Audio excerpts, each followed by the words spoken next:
सभी को नमस्कार। रामधारी सिंह दिनकर जी कहते हैं कि जब फसल सूख कर जल के बिन, जब फसल सूख कर जल के बिन तिनका तिनका बनकर गिर जाए, तिनका तिनका बनकर गिर जाए, फिर होने वाली वर्षा का रह जाता कोई अर्थ नहीं, फिर होने वाली वर्षा का रह जाता कोई अर्थ नहीं। तो रामधारी सिंह दिनकर जी की पंक्तियां मैं आप लोगों को यूं इसलिए बता रहा हूं कि आप भी समय रहते और जो समय पर कार्य करना है हमें, जिस नियत समय पर वह कार्य सदैव करते रहिए।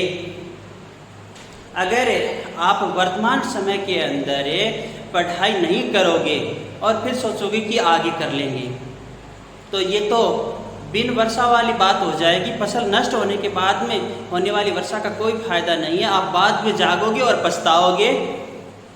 तो इसलिए आप समय पर जागृत हो जाइए। हाँ चलो, स्वागत है आपका संस्कृत क्लासेस भाई हरलाल सिंह गोदारा में। आज हम पढ़ने वाले हैं कारक और अनुवाद विषय के अंतर्गत कर्म कारक पढ़ेंगे, द्वितीया विभक्ति पढ़ेंगे। इसे पूरे कारक से संबंधित मैंने 2 वीडियो अपलोड किए हैं। एक तो सामान्य नियमों से संबंधित है और दूसरा जो कर्ता कारक है उससे संबंधित है, उनका भी आप अध्ययन कर लेना। और कारकों से संबंधित मैं छोटे से छोटे नियम को लेकर के और बड़े से बड़े नियम तक, यानी कारक है ये सभी प्रतियोगी परीक्षाओं में, सभी कक्षाओं के अंदर काफ़ी नंबरों के रहते है। अगर हम संस्कृत का अध्ययन ही करते हैं और कारकों का अध्ययन नहीं करते तो संस्कृत कतई सीख नहीं पाते हैं, संस्कृत की प्रतियोगी परीक्षाओं में कतई भी सफल नहीं हो सकते। इसलिए इन कारकों को ध्यान से पढ़ोगे। ठीक है, पढ़ते हैं अपन कर्म कारक। आज हम शुरू करें कर्म कारक। कर्म कारक के अंदर कौन सी विभक्ति का प्रयोग होता है? द्वितीया विभक्ति। कर्म कारक में से कौन सी विभक्ति का प्रयोग होता है? द्वितीया विभक्ति। और कर्म कारक के लिए परसर्ग, परसर्ग यानी चिह्न, हिंदी में जो हम परसर्ग कहते हैं, चिह्न, किस चिह्न का प्रयोग करते हैं? को का प्रयोग करते हैं। अब कर्म कारक से संबंधित है प्रथम नियम देख लेते हैं हम। प्रथम नियम है हमारा कृतुः इप्सितम कर्म। कृतुः इप्सितम कर्म। देखिए कृतुः रैखिक हो जाती है, इप्सितम कर्म, ये सूत्र है। ये सूत्र क्या कहता है आपको? ये कहता है कि कर्ता यानी कर्ता, क्रियायाम सर्वाधिकम, कर्ता क्रिया के द्वारा जिसको, यानी जिसको करता है वो क्रिया के द्वारा। किसके द्वारा भाई? कर्ता क्रिया के द्वारा सर्वाधिक, सबसे अधिक, इच्छति यानी चाहता है, कर्ता क्रिया के द्वारा सबसे अधिक चाहता है, तस्य कर्म संज्ञा भवति, उसकी कर्म संज्ञा होती है। अब ये सूत्र क्या करता है? कर्म संज्ञा करता है। और कर्म संज्ञा किसकी करता है? ये सूत्र है, यानी कर्ता क्रिया के द्वारा जिसको सबसे ज्यादा चाहता है उसकी कर्म संज्ञा करता है। जैसे कर्म संज्ञा हो जाती है तो क्रमणी द्वितीया सूत्र आ जाता है और ये क्या करता है? द्वितीया विभक्ति भवति, उस शब्द के अंदर द्वितीया विभक्ति कर देता है, यानी द्वितीया विभक्ति होती है, द्वितीया विभक्ति होती है। अब यहाँ पर सबसे महत्वपूर्ण बात उठ कर आ रही है ये इप्सितम की। किसके आ रही है? इप्सितम। इप्सित शब्द का अर्थ क्या होता है? इप्सित शब्द का अर्थ होता है चाहना, चाहत। इप्सित शब्द का अर्थ क्या होगा? चाहत। तो इप्सित ये बहुत ही महत्वपूर्ण है। इप्सित यानी चाहत। एक बार पुनः देखें ना, कर्ता क्रिया के द्वारा जिसको सबसे ज्यादा चाहता है उसकी कर्म संज्ञा होती है। कर्म संज्ञा में सदैव द्वितीया विभक्ति होती है। अब कुछ उदाहरणों से हम समझते हुए कर्ता क्रिया के द्वारा किसे चाहता है। जैसे कि उदाहरण आया आपके सामने, राम गांव को जाता है। राम गांव को जाता है तो राम क्या क्रिया कर रहा है? जाना क्रिया कर रहा है। क्या क्रिया कर रहा है? जाना क्रिया कर रहा है। और राम जाने की क्रिया से सबसे ज्यादा किसको चाह रहा है? राम है वो जाने की क्रिया से सबसे ज्यादा किसको चाह रहा है? गांव को चाह रहा है। जाने की क्रिया से सर्वाधिक किसको चाह रहा है? गांव को चाह रहा है। इसलिए गांव क्या हो गया? कर्म हो गया। गांव क्या हो गया? कर्म हो गया। और आपको मालूम है कर्म में कौन सी विभक्ति होने वाली है? द्वितीया विभक्ति होने वाली है।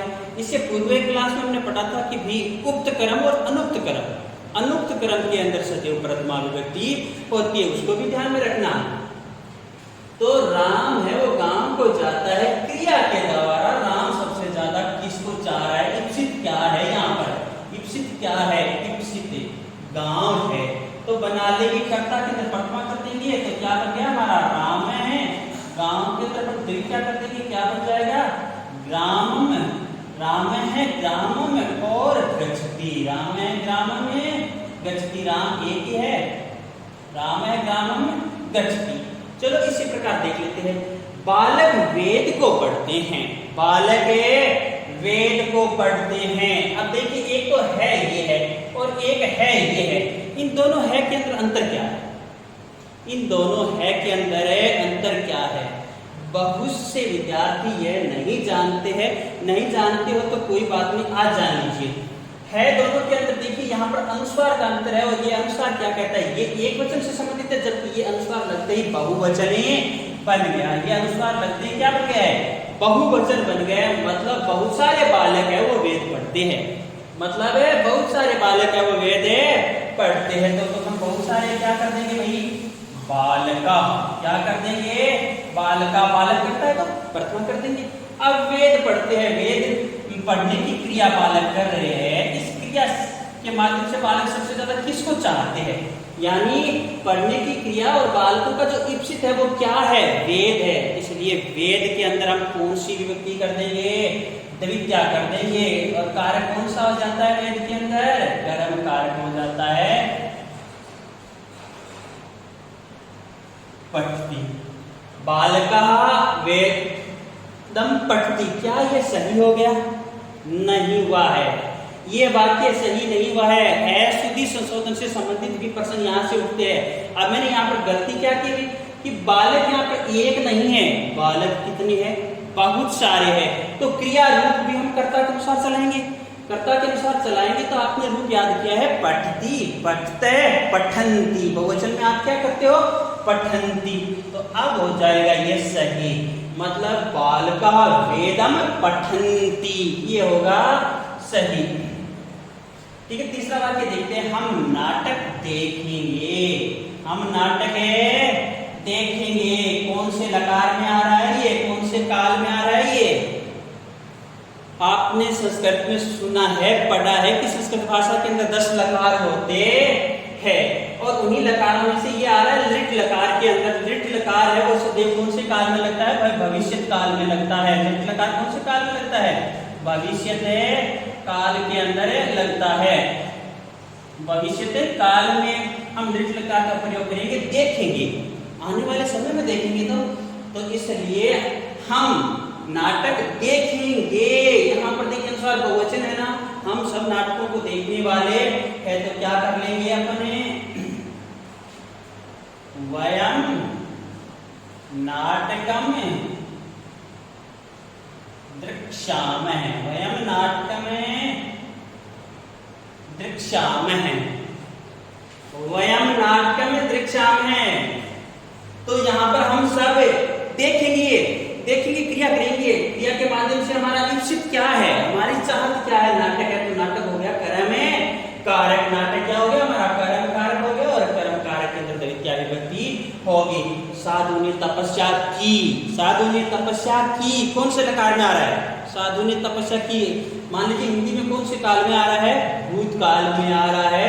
तो भूतकाल के लिए हम हमारे संस्कृत के अंदर कौन से लकार का प्रयोग करते हैं? लंग लकार का प्रयोग करते हैं। लंग लकार भूते काल। देखिए इस भूत शब्द का अर्थ वो डरावना भूत नहीं है। भूत शब्द का अर्थ संस्कृत में प्राणी भी होता है, और भूत शब्द का मतलब समय से संबंधित सूचना देने वाला भी है। तो देखिए साधु ने तपस्या की, साधु करता हो गया, कर देते भाई साधु। ठीक है, अब सबकी विद्या जाएगी। तपस्याम करोत। तपस्याम करोत। लंग लकार है ना यहाँ पर, लंग लकार हो गया। साधु ने तपस्या की। आप देखिए साधु ने जो तपस्या की है, तो यहाँ पर साधु तपस्याम करोत सप्तमीश्वर, यहाँ पर कर्म कारक आ गया है। कर्म कारक तपस्या हो गया। अगला है वह हरि को बजता है। वह हरि को बजता है। वह के लिए आप कर देते हो से। और हरि को भज रहा है, हरि को चाह रहा है, हरि इप्सित है हरिम, वह हरिम भजती, हरि में भजती, तो से हरि में भजती, वह हरि को भजता है। मोहन ग्रंथ पढ़ता है तो मोहन करता क्रिया के द्वारा सबसे ज्यादा किसको चाह रहा है? ग्रंथ को चाह रहा है, मतलब क्रिया के द्वारा सबसे ज्यादा इप्सित क्या है? ग्रंथ है, ग्रंथ। तो हम कर देते हैं मोहन ग्रंथम, मोहन ग्रंथ में पठती, क्या पठंती कर दूं? नहीं, क्योंकि मोहन एक है इसलिए पठती आ जाएगा। अगला देखते हैं, सुरेश चित्र को देखता है, सुरेश है चित्र को करता, सुरेश है देखने की क्रिया करता है, देखने की क्रिया के माध्यम से वो सबसे ज्यादा किसको चाह रहा है? भाई चित्र को चाह रहा है, मतलब चित्र हो गया हमारा कर्म, और कर्म कारक में विभक्ति कर देते हैं द्वितीया, तो कर देते हैं भाई सुरेश है, क्या कर देंगे? सुरेश है चित्रम, सुरेश है चित्रम पश्यति, सुरेश है चित्रम पश्यति। अब यहाँ पर देखिए पाचक चावलों को पकाता है, पाचक चावलों को पकाता है, तो यहाँ पर पकाने की क्रिया के माध्यम से पाचक किसको चाह रहा है? चावलों को चाह रहा है, चावल बहुत सारे ना यहाँ पर, तो क्या करते हैं अपने पाचक है, चावल को कहते हैं तंडु, तो तंडुलान बहुवचन हो गया ना, द्वितीया बहुवचन, कर्म कारक है, तंडुलान द्वितीय बहुवचन में बन रहा है, पाचक है तंडुलान, आगे क्या कर देंगे भाई? पचती, क्या कर देंगे? पचती। ठीक है, ये हमारा कर्म कारक का प्रथम नियम आया, कृतु इप्सितमम कर्म है, और क्रमणी द्वितीया सूत्र से द्वितीया विभक्ति होती है, ये तो कर्म संज्ञा करने वाला है। अब एक बहुत ही विशेष राज की बात बताने वाला हूं आपको, ये तथा युक्तम अनिप्सितम, तथा युक्त में अनिप्सितमम और कृतु इप्सितमम कर्म, इन दोनों में अगर हम अर्थ का अंतर नहीं समझ पाएंगे, इन दोनों के अंदर अंतर नहीं समझ पाएंगे, तो आप भी मेरी तरह पिछड़ जाओगे। 2008 थर्ड ग्रेड एग्जाम, उसके अंदर यही पूछा था कि कर्म कारक है वो किसमें होता है, तो उसमें ऑप्शन दे दिए गए थे, एक में दे दिया था इप्सितमम कर्म के अंदर द्वितीय विभक्ति, यानी द्वितीय विभक्ति किसमें होती है, और एक के अंदर दे दिया गया अनिप्सित, और दूसरे के अंदर दे दिया इन दोनों में, या तीसरे के अंदर इन दोनों में से भी नहीं। तो मैंने क्या किया? केवल ये किया इप्सितमम, यानी इप्सितमम कर्म के अंदर ही द्वितीया विभक्ति होती है, और हमारा प्रश्न हुआ गलत, और 2008 में पिछड़े गए, और आगे तो भविष्य के अंदर तो सफलता अर्जित की। ठीक है, अब इसके अंतर को आप समझोगे, इतनी बात होगी तो शायद इप्सितमम और अनिप्सितमम के अंदर आप अंतर को अच्छी तरह समझ जाओगे और कभी भूलोगे भी नहीं, नहीं तो रामधारी सिंह दिनकर जी वाली वो पंक्तियां कोई काम नहीं आने वाली है। ठीक है, तथा युक्तम अनिप्सितमम, तथा युक्तम अनिप्सितमम, जो सूत्र से आ रहा है तो अनिप्सितमम, कभी भी पूछ लिया जाए कि कर्म यानी द्वितीय विभक्ति कहाँ पर होती है, तो आप वहां पर इप्सितमम के अंदर भी कर्म करोगे और अनिप्सितमम के अंदर भी कर्म करोगे, मतलब इप्सितमम के अंदर भी द्वितीय विभक्ति करोगे और अनिप्सितमम के अंदर भी द्वितीय विभक्ति करोगे। ये दोनों याद रखना, केवल इप्सित मत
ईप्सित करण और अनपसित करण। उसके बाद में हमारा अगला नियम आते हैं, वो नियम हम देखते हैं।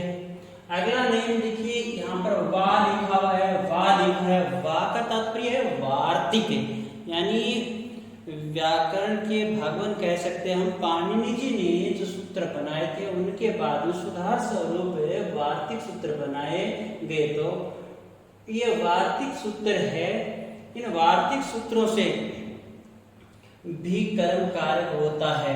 देखिए कहाँ कहाँ पर होता है, ये सूत्र काफी विशेष है, महत्वपूर्ण है। हम लोग ये सूत्र भी याद कर लेंगे।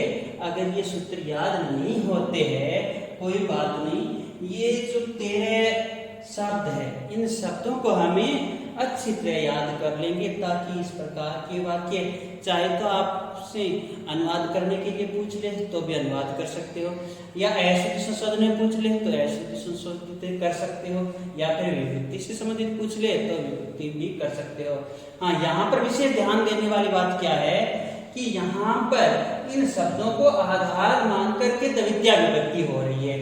यहाँ पर इन शब्दों को आधार मान करके कौन सी विभक्ति हो रही है, द्वितीया विभक्ति हो रही है, इसलिए हम उपपद विभक्ति कहेंगे। कौन सी विभक्ति कह सकते हैं, उपपद विभक्ति।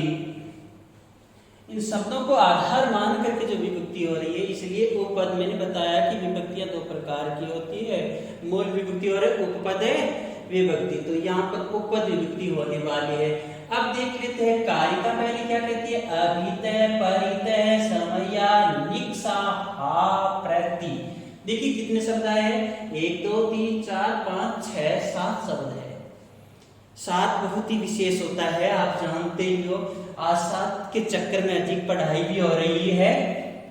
तो देखिए अभितय, परितय, समया, निक्सा, हा, प्रति। योगे अपि द्वितीया, यानी योग में भी द्वितीया होती है। योगे अपि, योग शब्द में सप्तमी विभक्ति, योग में अपि यानी भी, योग में भी द्वितीया विभक्ति होती है। कहने का तात्पर्य है, यानी कर्ता जिसको सबसे ज्यादा चाहता है और ना चाहता वहां तो हो रही थी द्वितीया विभक्ति, और कह रहा है कि इन शब्दों के योग में भी द्वितीया विभक्ति होती है। इसी वार्तिक का विस्तार देखिए, वार्तिक है उब सर्वतसु कार्य दिगु प्रियायदिषु त्रिषु द्वितीया आम्रेडितान्तेषु ततो अन्यत्रापि दर्श्यते। ये कहा जा रहा है, जैसे मान लो उब और सर्व शब्द है, ये तहसील प्रत्यय, इन दोनों के साथ तहसील प्रत्यय जुड़ जाता है तो बन जाता है उभ्यतय और सर्वतय। इन दोनों के साथ कौन सा प्रत्यय जोड़ रहे हैं यहाँ पर, यह तहसील प्रत्यय। कौन सा है, तहसील प्रत्यय। तहसील प्रत्यय जुड़ने के बाद उभ्यतय और सर्वतय बन जाता है। एक शब्द आ गया हमारा दिक। क्या शब्द है ये, दिक। दिक शब्द है आ गया।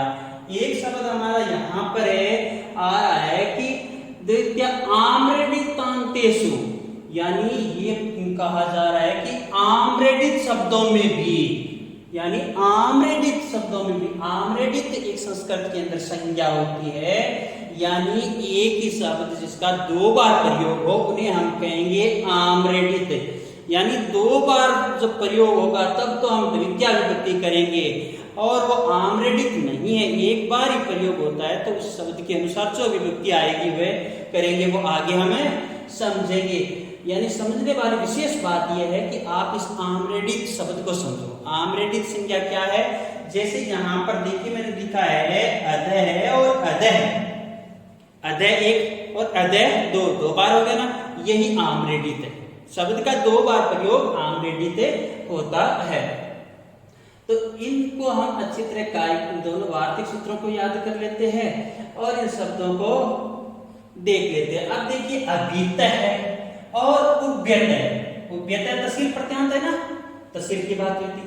अभ्यतः और उभ्यतः, इन दोनों का अर्थ एक ही होता है, दोनों। इन दोनों का अर्थ क्या होता है, दोनों। आपसे पूछ लिया जाए कि भैया अभ्यतः शब्द का क्या अर्थ होगा, दोनों, और उभ्यतः शब्द का अर्थ क्या होगा, दोनों और। जैसे वाक्य दे दिया गया कि राजमार्ग के दोनों ओर वृक्ष है, राजमार्ग के दोनों ओर वृक्ष है, तो हम क्या करेंगे भाई, दोनों ओर आया हुआ है, हिंदी वाक्य के अंदर दोनों ओर आया है, इस दोनों ओर के लिए हम किस शब्द का प्रयोग करेंगे, या तो आप अभितय का कर लो या फिर आप उभयतय का कर लो। और इनके योग में किस शब्द के अंदर द्वितीया विभक्ति हो रही है? राजमार्ग में। किसमें? इनके योग में राजमार्ग के अंदर द्वितीया विभक्ति हो रही है, तो हम क्या कर देंगे भाई? राजमार्गम, द्वितीया के अंदर मार्गम मिल जाएगा, राजमार्गम। वैसे सवाल आ रहा है तो मैं नीचे लिख देते हैं राजमार्गम और अभितय है, राजमार्गम में अभितय, वृक्षः सन्ति, राजमार्गम अभितय वृक्षः सन्ति। मुझे ऐसा लग रहा है कि शायद ये संस्कृत ट्रांसलेशन सही नहीं हुआ और गलती हो गई। अब क्या गलती होगी देखिए भाई, गलती देखते हैं तो देखिए यहाँ पर है जो बहुवचनात्मक दिखाई दे रहा है, मैंने यहाँ पर बहुवचन का ही प्रयोग किया है, बहुत सारे वृक्ष है, इसलिए ये बिल्कुल सही है। हमें बार बार संस्कृत में जो स्वाभाविक गलतियां होती है उनकी तरफ ध्यान देना है। राजमार्ग के दोनों ओर वृक्ष है, आपको कहे कि संस्कृत बनाइए तो आप राजमार्गम अभितय वृक्षा सन्ति, तो मैंने कह दिया भाई दूसरे रूप से बनाइए तो आप कहोगे राजमार्गम उभयतय वृक्षा सन्ति। क्या कह सकते हो आप यहाँ पर? अभितय के स्थान पर और कौन से शब्द का प्रयोग कर सकते हो? उभयतय। कौन से शब्द का? उभयतय, दोनों ओर अर्थ आएगा ना। ठीक है, अगला देख लेते हैं, परितय है और सर्वतय। देखिए परितय शब्द आपका ये आ गया, सर्वतय सर्व शब्द परस्तशील प्रत्यय से सर्वतय आ गया। तो परितय और सर्वतय शब्द के योग में भी द्वितीया विभक्ति होती है। परितय और सर्वतय का अर्थ क्या होता है? सर्वतय यानी सभी ओर से, चारों ओर, परितय यानी चारों ओर, दोनों का अर्थ हम चारों ओर कर लेंगे। जैसे लिखा है कि गांव के चारों ओर खेत है, गांव के चारों ओर खेत है, तो देख लीजिए भाई गांव के चारों ओर खेत है तो हम क्या कर देंगे? द्वितीया विभक्ति कर देंगे, ग्राम क्या कर देंगे अपन? परितय, और क्या कर देंगे भाई? क्षेत्राणि, और क्या कर देंगे? सन्ति। क्या कर देंगे? सन्ति। ये हो गया हमारा ग्रामम प्रीतः क्षेत्राणि सन्ति। अब आपसे पूछ ले कि भाई यहाँ पर ग्रामम क्यों हुआ है, द्वितीया विभक्ति क्यों लगी है, तो आपका जवाब रहेगा कि जनाब यहाँ पर परितय शब्द आया है। परितय और उभयतय दो शब्द ऐसे होते हैं जिनके योग में द्वितीया विभक्ति लगती है, जिन्हें हम उत्पद विभक्ति भी कहते हैं। तो गांव के चारों ओर खेत है, ग्रामम प्रीतय क्षेत्राणि सन्ति। यहाँ पर आपको गलती नहीं करनी है। आगे तीसरा देखिए, समया और निक्सा। समया और निक्सा प्रथम वार्तिक सूत्र के अंदर दिया गया है, दोनों में समया और निक्सा दोनों का अर्थ होता है समीप में। यहाँ पर भी दो वाक्य बना सकते हैं, यहाँ पर भी दो वाक्य बना सकते हैं परितय। तो यहाँ समया और निक्सा इन दोनों में से किसी भी एक शब्द का प्रयोग कर सकते हो। तो गांव के पास में देवालय मंदिर है, गांव के पास में मंदिर है। तो देखिए भाई पास के लिए हम किस शब्द का प्रयोग करने वाले हैं? चाहे तो आप समया शब्द का प्रयोग कर लो, ठीक है, या फिर कौन से शब्द का प्रयोग करोगे आप? निक्सा शब्द का, या फिर निक्सा का कर लो। और गांव के तरफ द्वितीया विभक्ति करोगे तो द्वितीया विभक्ति एक वचन क्या बन जाता है? ग्राम। और देवालय तो करता है ही, तो अपन क्या कर देते हैं? देवालय है, विसर्ग हो गया ना, एक वचन है ना, देवालय अस्ति, देवालय अस्ति। तो यहाँ पर देखिए गांव के पास में देवालय, ग्रामम समया देवालय अस्ति, ग्रामम निक्सा देवालय अस्ति। तो ये देख करके चलना है द्वितीया विभक्ति। अगला आ रहा है हमारा अंतरेण और वीणा शब्द। अंतरेण और वीणा शब्द इन दोनों वार्तिक सूत्रों में नहीं है, किंतु आपको याद रखना है ये शब्द भी इनके लिए वार्तिक सूत्र अलग से है। अंतरेण और वीणा जिनका अर्थ होता है बीना। तो देखिए रमेश पुस्तक के बिना पढ़ता है, रमेश पुस्तक के बिना पढ़ता है, तो हम क्या कर देंगे भाई? रमेश पुस्तक के बिना पढ़ता है तो रमेश पुस्तकम बिना पठती, रमेश पुस्तकम बिना पठती।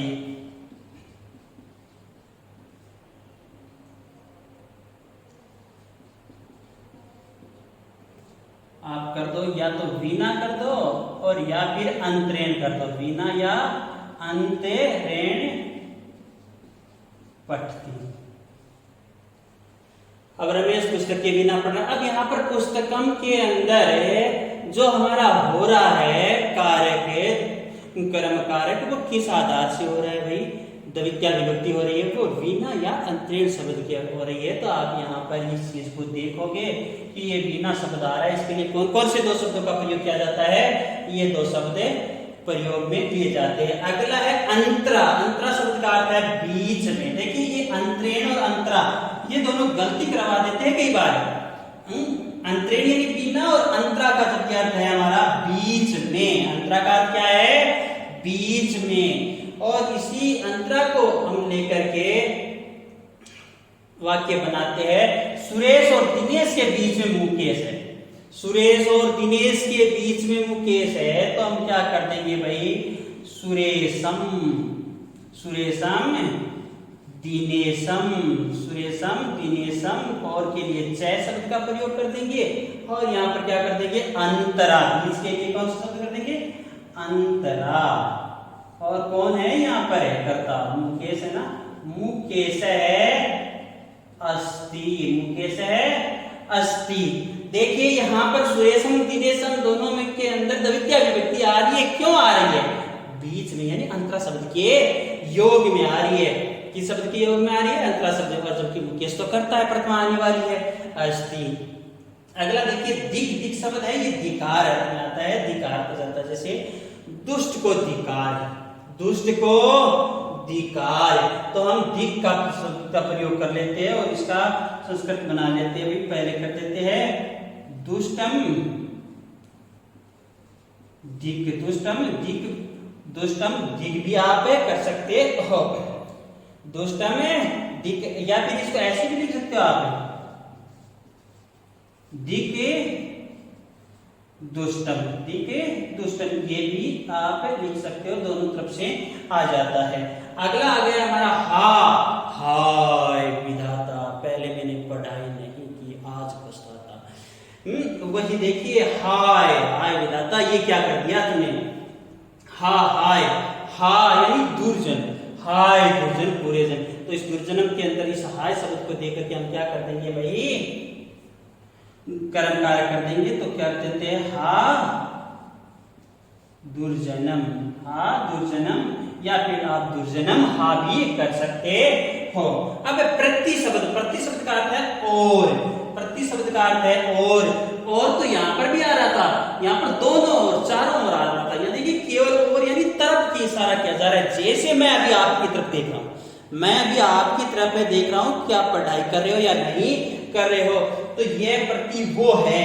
प्रति यानी और। जैसे महावीर बाजार की ओर जाता है, महावीर बाजार की ओर जाता है, छात्र विद्यालय की ओर जाता है, ऐसे कोई भी आप वाक्य बना सकते हो।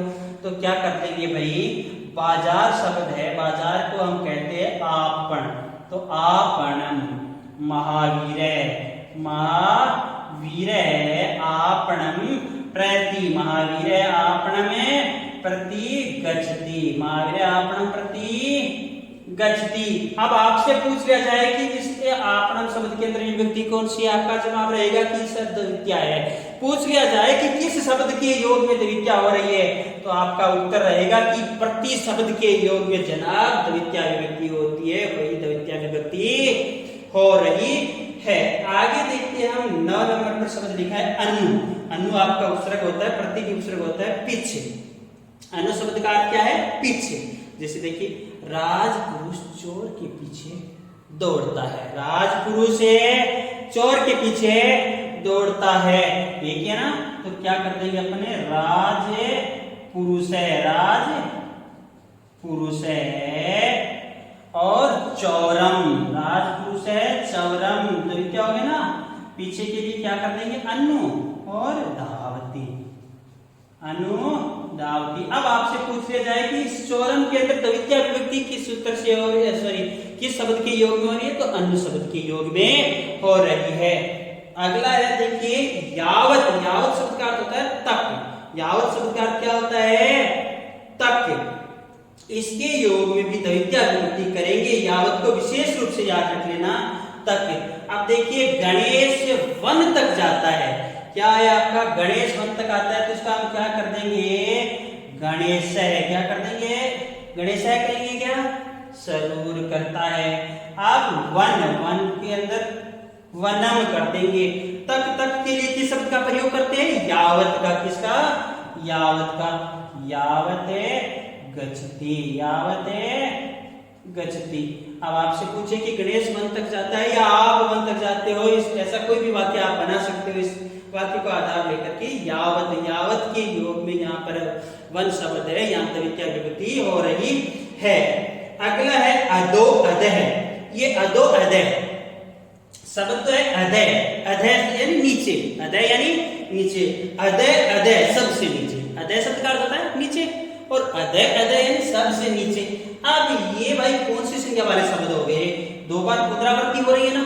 यहाँ पर बात आई थी आम्रेडितम, बात आई थी आम्रेडितम, यही आम्रेडितम है। अगर एक बार अधः शब्द का प्रयोग होता है तो हम कतई द्वितीय विभक्ति नहीं करते हैं, दो बार अगर होगा तभी हम द्वितीय करेंगे। देखिए भूमि के सबसे नीचे जल, भूमि के सबसे नीचे जल है, तो भूमि शब्द के अंदर अपन कर देते हैं द्वितीय विभक्ति। भूमि क्या बन गया, भूमि सबसे नीचे के लिए किस शब्द का प्रयोग करें, अधो अधः, किस शब्द का प्रयोग करें, अधो अधः। ये हो गया अधो, ये हो गया अधः, यानी अधः अधः। अब क्या है सबसे नीचे, वही जल है, जलम, जल है, नपुंसकलिंग होता है जल, जलम अस्ति, जलम अस्ति, जल नपुंसकलिंग होता है। तो भूमि अधो अधः जलम अस्ति। तो यहाँ पर ध्यान देने वाली विशेष बात मैंने क्या बताई है, केवल सिंगल अधः आ गया तो हम कतई द्वितीय विभक्ति का प्रयोग नहीं करेंगे। आम्रेडित आने के बाद यानी दो बार पुनरावृत्ति होने के बाद तभी हम द्वितीय विभक्ति करेंगे, नहीं तो हम षष्ठी विभक्ति का प्रयोग करते हैं। आगे शब्द आया आपका अधि, अधि यण संधि होती है, यहाँ पर संधि पढ़ेंगे, अधि प्लस अधि यण संधि है, अधि अधि दो बार है। अधि शब्द का अर्थ है यहाँ पर अंदर, अंदर अंदर, अधि अधि यानी अंदर अंदर। तो देखिए संसार के अंदर अंदर हरि है, संसार के अंदर अंदर कौन है भाई, हरि है। तो संसार यानी लोक, संसार यानी लोक कर देते हैं क्या, लोकम कर दिया, लोकम। अब क्या कर देंगे, अधि अधि, क्या कर देंगे, अधि अधि कर दें, या फिर संधि शब्द जोड़ करके कर देते हैं अध्यधि, क्या कर देंगे, अध्यधि, अध्यधि हो गया ना यहाँ पर यण संधि अध्यधि। अब कौन है, हरि, तो क्या कर देते हैं हरि, और क्या कर देते हैं अभी आगे, अस्ति, हरि अस्ति, हरि अस्ति। अधि अधि ये भी आम्रेडी शब्द है, दो बार आ रहा है, लोकम अधि अधि, हरि अस्ति, यण संधि हो रही है यहाँ पर। अब ऊपरी ऊपरी शब्द आ गया, ऊपरी ऊपरी दो बार है ना, एक बार आएगा तब नहीं करने वाले आम्रेडी, दो बार ऊपरी ऊपरी, ऊपर ऊपर, यानी संसार के ऊपर ऊपर सूर्य है, संसार के ऊपर ऊपर सूर्य है, तो वही संसार को कर देते हैं वापिस पुनः लोकम, संसार को कर देते हैं पुनः लोकम। और ऊपरी ऊपरी को क्या कर देंगे भैया, हमें ऊपरी ऊपरी कर देंगे, ये कर दिया ऊपरी ऊपरी, और क्या कर देंगे हरि और अस्ति, हरि अस्ति, मतलब लोकम ऊपरी ऊपरी हरि अस्ति, संसार के ऊपर ऊपर, सॉरी हरि नहीं, यहाँ पर वाक्य में सूर्य है, तो हम यहाँ पर क्या कर देंगे, सूर्य है, क्या कर देंगे, सूर्य,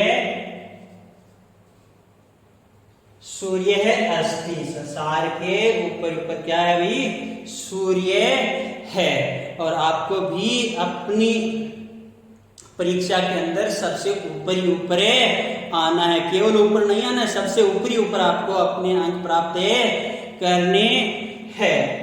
यही इसी मंगल कामना के साथ अब मिलेंगे हम अगली कक्षा के अंदर। तब तक आप कारक के ये तीनों कला से एक बार, दो बार, तीन बार अध्ययन करके अच्छी तरह तैयार कर लेना, क्योंकि आपका टारगेट है 100 में से 100 अंक। आपका टारगेट है परीक्षा के अंदर जितने सवाल, जितने प्रश्न पूछे जाए संस्कृत व्याकरण से संबंधित और वो सभी आपको सही करने हैं। ओके, धन्यवाद।